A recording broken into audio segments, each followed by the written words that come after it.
Hello नमस्कार दोस्तों। Welcome to my channel M teaching classes. चलिए दोस्तों, आज 2023 में पूछे गए हिंदी का मोस्ट भी ऑब्जेक्टिव प्रश्न लाए हैं। चलिए प्रश्न की ओर। प्रश्न है, गुरु नानक किस धर्म का परिवर्तन किया? देखिए, गुरु नानक ने किस धर्म का परिवर्तन किया? सिख धर्म का किया। चलिए अगली प्रश्न है, कवि जनानंद का वध किस के सैनिकों ने किया? देखिए, किसके सैनिकों ने किया? नादिर शाह के सैनिकों ने किया। चलिए अगली प्रश्न की ओर। संप्रदायक मुक्त कृष्ण भक्त कवि कौन थे? ठीक है, संप्रदायक मुक्त कृष्ण भक्त कवि कौन थे? दयानंद थे। चलिए अगली प्रश्न है, मेरे बिना तुम प्रभु शीर्षक कविता किसके द्वारा भाषांतरित की गई? देखिए, किसके द्वारा भाषांतरित की गई? धर्मवीर भारती के द्वारा की गई। चलिए अगली प्रश्न है, तुर्की के महाकवि नाजिम हिकमत की कविताओं के अनुवाद किस कवि ने पहल पुस्तिका के रूप में किया? देखिए, किस कवि ने किया पहल पुस्तिका के रूप में? वीरेन डगवाल ने किया। चलिए अगली प्रश्न है, कवयित्री अनामिका के पिता का नाम क्या था? देखिए, उसके पिता का नाम क्या था? श्यामनंद किशोर था। चलिए अगली प्रश्न है, पंक्ति से उतर जाना है, इसका आरोह किस कविता की पंक्ति है? देखिए, किस कविता की पंक्ति है? भारत माता की कविता की पंक्ति है। चलिए अगली प्रश्न है, किसके बिना पुरानी को मुक्ति नहीं मिलती? ये किसके बिना पुरानी को मुक्ति नहीं मिलती? गुरु ज्ञान के बिना नहीं मिलती। चलिए अगली प्रश्न है, ध्यानंद किस धारा के कवि हैं? ठीक है, ध्यानंद जो है किस धारा के कवि हैं? ऋतु मुक्त धारा के कवि हैं। चलिए अगली प्रश्न है, कवि बद्री नारायण चौधरी प्रेमधन का जन्म किस वर्ष हुआ था? ये किस वर्ष हुआ था? 1855 ईस्वी में हुआ था। चलिए अगली प्रश्न है, गुरु नानक की रचनाओं का संग्रह किसने किया? ये गुरु नानक की रचनाओं का संग्रह किसने किया? गुरु अर्जुन देव ने किया। चलिए अगली प्रश्न है, प्रेम ऐनी श्री राधिका शीर्षक कविता में कवि ने माली मालिन से क्या कहा? देखिए, माली मालिन से क्या कहा कवि ने? राधा कृष्ण को कहा। चलिए अगली प्रश्न है, स्वदेशी शीर्षक कविता किससे संकलित है? देखिए, स्वदेशी शीर्षक कविता किससे संकलित है? प्रेमधन स्वस्व से है। अगली प्रश्न है, युगपथ किस कवि की रचना है? युगपथ किस कवि की रचना है? सुमित्रानंदन पंत की रचना है। चलिए अगली प्रश्न है, ग्रामीण जीवन का यथार्थवादी चित्रण प्रेमधन रचित की किस काव्य में है? ये किस काव्य में है? भारत सौभाग्य में है। चलिए अगली प्रश्न है, मीरा मुंशी ने किस कवि का वध किया था? देखिए, मीरा मुंशी ने किस कवि का वध किया था? ध्यानंद का किया था। अगली प्रश्न की ओर, 30 कोटि संतान नगन तन यह पंक्ति किस शीर्षक कविता की है? यह किस शीर्षक कविता की है? भारत माता की है।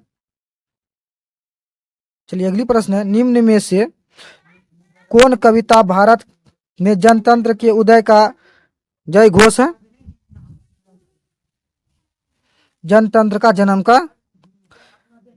चलिए अगली प्रश्न है, एक बिंदु सहसा उछली किसकी रचना है? एक बिंदु सहसा उछली किसकी रचना है? अज्ञेय का रचना है। चलिए अगली प्रश्न है, आज्ञा शब्द कौन लिंग है? देखिए, आज्ञा शब्द जो वह कौन लिंग है? पुल्लिंग है। वाष्प क्या है? देखिए, वाष्प क्या है? तत्सम है। चलिए अगली प्रश्न है, श्रीमान शब्द का स्त्रीलिंग रूप क्या? देखिए, श्रीमान शब्द का स्त्रीलिंग रूप क्या है? श्रीमती है। चलिए अगली प्रश्न है, लड़का का बहुवचन क्या होगा? देखिए, लड़का का बहुवचन क्या होगा? लड़के होंगे। चलिए अगली प्रश्न है, संज्ञा या सर्वनाम के जिस रूप से वाक्य के अन्य शब्दों के साथ उनका संबंध सूचित हो उसे क्या कहते हैं? उसे क्या कहते हैं? कारक कहते हैं।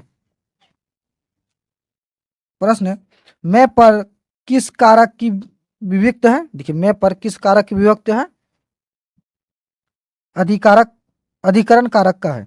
चलिए अगली प्रश्न है, हिमालय से गंगा निकलती है किस कारक का उदाहरण है? देखिए किस कारक का उदाहरण है? अपादान कारक का उदाहरण है। अगली प्रश्न है, हिंदी में कितने सर्वनाम है? देखिए हिंदी में कितने सर्वनाम है? 11 सर्वनाम है।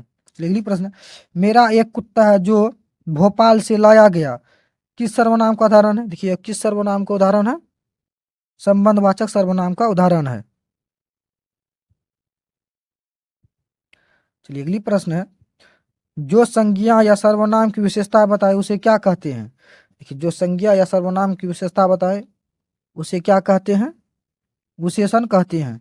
चलिए अगली प्रश्न, मंग मामा को किसके साथ विवाद था? देखिए किसके साथ विवाद था?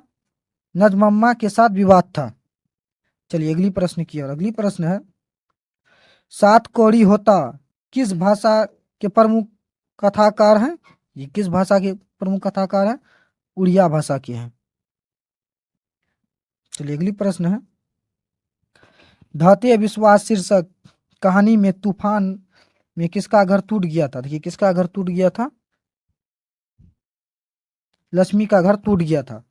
चलिए अगली प्रश्न है, किसे महसूस हुआ कि पृथ्वी और आकाश के बीच घुटन भरी हुई है? देखिए किसे विश्वास हुआ? सीता को विश्वास हुआ। चलिए अगली प्रश्न है, बिज्जू की पत्नी का नाम क्या था? देखिए बिज्जू की पत्नी का नाम पुष्पा था। चलिए अगली प्रश्न है, नगर शीर्षक पाठ में अमल राज को कितना नंबर कमरा दिखलाने के लिए कहा गया? कितना नंबर कमरा दिखलाने के लिए कहा गया? 48 नंबर कमरा दिखलाने के लिए कहा गया। चलिए अगली प्रश्न, पहले दिन पाशुपाती वो क्या था? सिर दर्द था। चलिए अगली प्रश्न, माँ शीर्षक कहानी में किसने अपने बड़े पुत्र को घर आने के लिए पत्र लिखवाया? माँ जी ने। चलिए अगली प्रश्न, खून की सगाई कितनी प्रसिद्ध कहानी है? ये खून की सगाई कितनी प्रसिद्ध कहानी है? ईश्वर पेटलीकर की कहानी है। चलिए अगली प्रश्न है, कटक शहर को बाढ़ की चपेट से बचाने के लिए किसने पत्थर का बांध बनवाया था? ये किसने पत्थर का बांध बनवाया था? महाराज ययाति केसरी ने बनवाया था। चलिए अगली प्रश्न है, गायक शब्द में प्रत्यय क्या है? ये गायक शब्द में प्रत्यय क्या है? अक है। चलिए अगली प्रश्न है, तालु शब्द का विशेषण क्या होगा? देखिए तालु शब्द का विशेषण क्या होगा? तालव्य होगा। अगली प्रश्न, संधि में किनका योग होता है? ठीक है, संधि में किनका योग होता है? दो वनों का योग होता है। चलिए अगली प्रश्न है, जिसमें पूर्व पद की प्रधानता हो और समास पद अव्यय हो जाए उसे कौन समास कहते हैं? देखिए उन्हें उसे कौन समास कहते हैं? अवयवी भाव समास कहते हैं। चलिए अगली प्रश्न है, रोगग्रस्त कौन समास है? देखिए रोगग्रस्त कौन समास है? तत्व पुरुष समास है। चलिए अगली प्रश्न, वह बाजार की ओर आया होगा किस प्रबंध का उदाहरण है?